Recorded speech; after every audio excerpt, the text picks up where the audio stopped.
আসসালামু আলাইকুম। আন্তর্জাতিক সংবাদের আয়োজনে আপনাদের সবাইকে স্বাগতম। আমি হ্যাপি খাতুন। শুরুতেই দেখে নেওয়া যাক আজকের প্রধান শিরোনাম। দিল্লি পুলিশকে কড়া ভর্ৎসনা সুপ্রিম কোর্টের।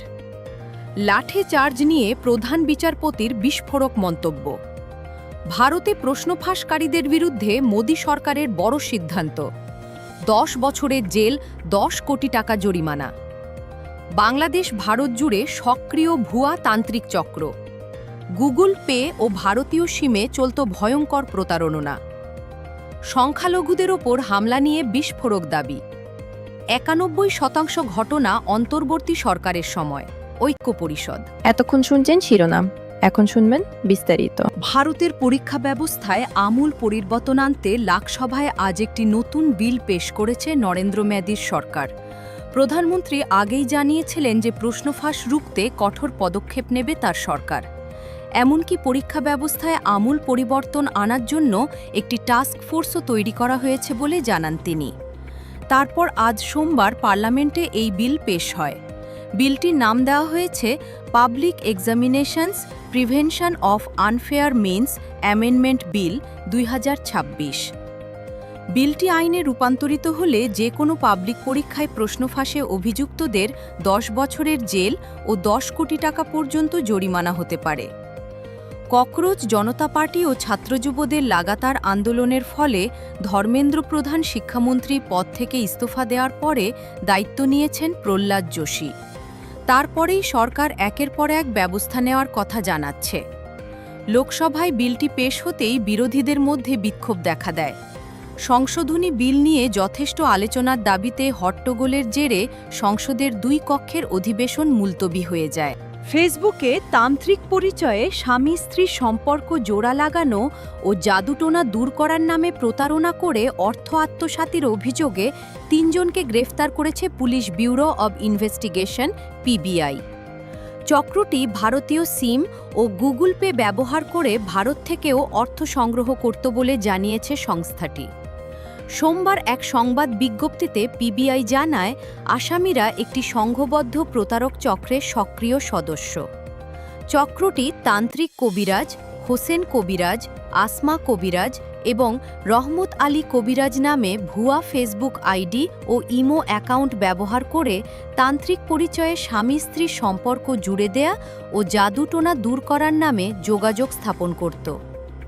এরপর তারা পটাশিয়াম পারম্যাঙ্গানেট ও রসালো মিষ্টি একসঙ্গে করে ধরে রাখতে নির্দেশ দিত। এর ফলে সংঘটিত রাসায়নিক বিক্রিয়ায় ভুক্তভোগীদের গুরুতর ক্ষত সৃষ্টি হয়। পরে ওই ক্ষত জিনের মাধ্যমে সারিয়ে দেওয়ার আশ্বাস এবং জিনের ভয় দেখিয়ে বিকাশ ও নগদ অ্যাকাউন্টের মাধ্যমে অর্থ আদায় করে যোগাযোগ বিচ্ছিন্ন করে দিত, বলা হয় সংবাদ বিজ্ঞপ্তিতে। এই ধরনের ঘটনায় দায়ের হওয়া মামলার তদন্তে গত 24শে জুলাই কুমিল্লা ও নোয়াখালী থেকে অহিদ মিয়া ওরফে কুয়েত 24, মাহে আলম 27 ও মোহাম্মদ হাসান আলী 20 কে গ্রেফতার করা হয়। তাদের কাছ থেকে প্রতারণায় ব্যবহৃত মোবাইল ফোন ও একাধিক সিম কার্ড জব্দ করা হয়েছে। গ্রেফতার হওয়া 2 আসামি আদালতে 164 ধারায় স্বীকারোক্তিমূলক জবানবন্দিও দিয়েছেন।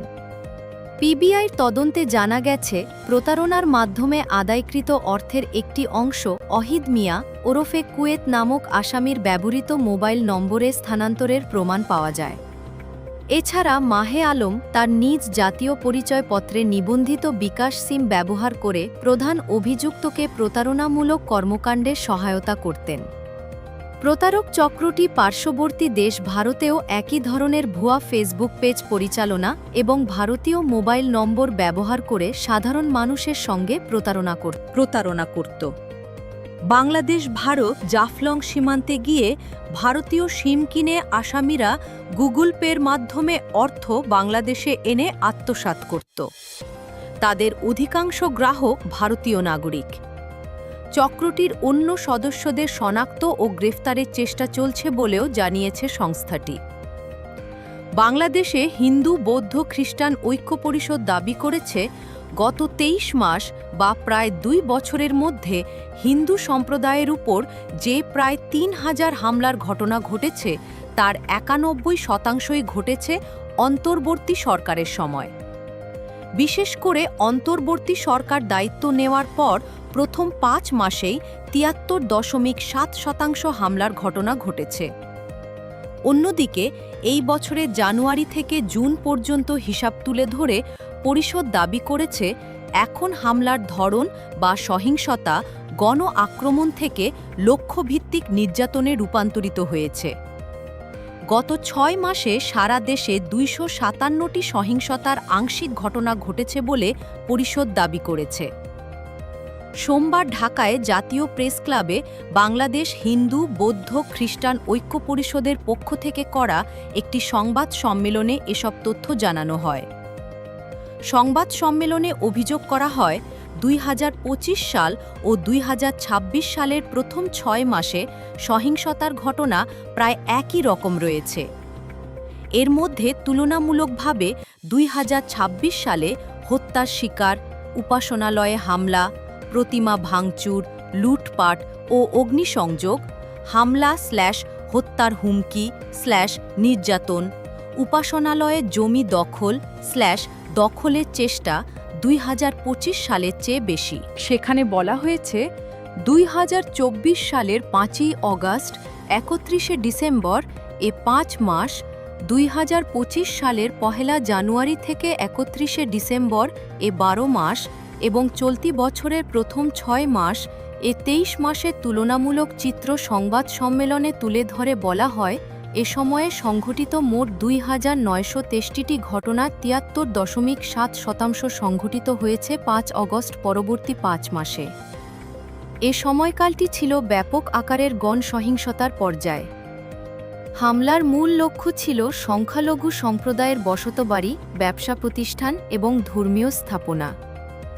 ২০২৫ সালে সংঘটিত হয়েছে মোট ঘটনার ১৭.৬%। ২০২৬ সালে প্রথম ৬ মাসে সংঘটিত হয়েছে মোট ঘটনার ৮.৭%। ২০২৪ সালে সহিংসতার মাত্রা ২০২৫ সালের তুলনায় প্রায় ৪.২ গুণ বেশি ছিল। সংবাদ সম্মেলনে বলা হয়েছে মোট সহিংসতার প্রায় ৭০% ছিল বাড়িঘর, ব্যবসা প্রতিষ্ঠানে হামলা, প্রায় ১০% ঘটনা ধর্মীয় উপাসনালয়কে কেন্দ্র করে সংঘটিত হয়েছে, প্রতি ২১টি ঘটনায় গড়ে একজন মানুষ নিহত হয়েছে, প্রতি ১০টি ঘটনার মধ্যে প্রায় একটি ধর্মীয় স্থাপনার উপর হামলা ছিল। গত ৩ বছরের ঘটনার তুলনামূলক পর্যালোচনা করে দাবি করা হয়েছে ৫ই অগাস্ট থেকে ১৮ মাসে মোট ঘটনার সংখ্যা কমলেও হত্যাকাণ্ড, নারী নির্যাতন, সম্পত্তি দখল এবং ধর্ম অবমাননার অভিযোগে হয়রানির ঘটনা উল্লেখযোগ্যভাবে বৃদ্ধি পেয়েছে, অর্থাৎ সহিংসতা গণআক্রমণ থেকে লক্ষ্যভিত্তিক নির্যাতনে রূপান্তরিত হয়েছে। ২০২৬ সালের প্রথম ৬ মাসের তথ্যে দেখা যায় যে সহিংসতার সামগ্রিক সংখ্যা স্থিতিশীল থাকলেও প্রাণহানি ও ধর্মীয় প্রতিষ্ঠানে হামলার হার উদ্বেগজনকভাবে অব্যাহত রয়েছে। ধর্মীয় স্বাধীনতা ও উপাসনার অধিকারের উপর সরাসরি আঘাত হানা হয়েছে এ সময়। এসব ঘটনা সংখ্যালঘু সম্প্রদায়ের অস্তিত্ব ও নিরাপত্তার জন্য দীর্ঘমেয়াদী হুমকি, হিন্দু বৌদ্ধ খ্রিস্টান ঐক্য সংবাদ বিজ্ঞপ্তিতে বলা হয়েছে। ককরোচ জনতা পার্টির মিছিলে লাঠি চালানোর ঘটনায় দিল্লি পুলিশকে কঠোর ভাষায় সমালোচনা করল সুপ্রিম কোর্ট। প্রধান বিচারপতি সূর্যকান্ত, বিচারপতি জয়মাল্য বাগচি ও বিচারপতি ভি মোহানার বেঞ্চ জানিয়েছে যে সংবিধান ভারতের নাগরিকদের শান্তিপূর্ণ প্রতিবাদের অধিকার দেয়। প্রধান বিচারপতি সূর্যকান্ত মৌখিকভাবে উল্লেখ করেন, মানুষ বিক্ষোভ দেখাচ্ছেন বলেই ঘটনাক্রম বিবেচনা না করে তাদের উপর অতিরিক্ত বল প্রয়োগ করা যায় না। তিনি আরও বলেন, শুধু দিল্লির বিষয় নয়, সারা দেশেই প্রোটোকল অনুসরণ হওয়া প্রয়োজন। মানুষজন বিক্ষোভ দেখাচ্ছেন বলেই লাঠিচার্জ করার যুক্তি নেই। গণতান্ত্রিক প্রক্রিয়ায় শৃঙ্খলা গুরুত্বপূর্ণ। সিজেপির মিছিলে ২০ জুলাই পুলিশের লাঠিচার্জের ঘটনায় সুপ্রিম কোর্টে প্রথম শুনানি হচ্ছে আজ।